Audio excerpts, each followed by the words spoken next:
I had my lunch and I had my lunch, এই দুটো সেন্টেন্সের মধ্যে আসলে পার্থক্য কোথায়? প্রথমত আমাদেরকে জানতে হবে যে হ্যাভ কিন্তু একটা অক্সিলিয়ারি, যার পাস্ট পার্টিসিপল ফর্ম কিন্তু কি হ্যাড, রাইট?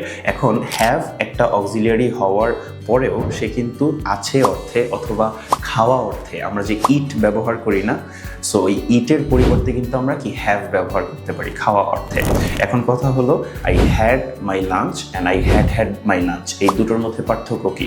আমি যখন পাস্ট ইনডিফিনিটে অতীতে আমি সাধারণত কিছু করেছিলাম বা খেয়েছিলাম এমনটা যখন বুঝাবো, তখন আমি নর্মালি বলবো যে আই হ্যাড মাই লাঞ্চ, আমি খেয়েছিলাম, রাইট? আর আমি যদি এভাবে বোঝাতে চাই যে অতীতে দুটো ঘটনা ছিল, তার আগে কোনো একটা ঘটেছে, মানে পাস্ট পারফেক্ট যদি বোঝাতে চাই, সেক্ষেত্রে হবে কি পাস্ট পারফেক্টের কিন্তু অক্সিলিয়ারি কি আমার হ্যাড।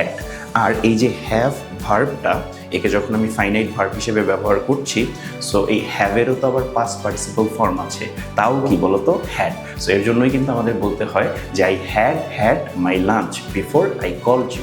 ঠিক এরকমের গ্রামেটিক্যাল প্রবলেমেটিক জায়গাগুলো খুব সহজে স্ট্রাকচার বা রুলস এগুলো ছাড়া বোঝার জন্য এখনই যুক্ত হয়ে যাও আমার একাডেমির ইবিআই প্লাস মাস্টারি কোর্সে।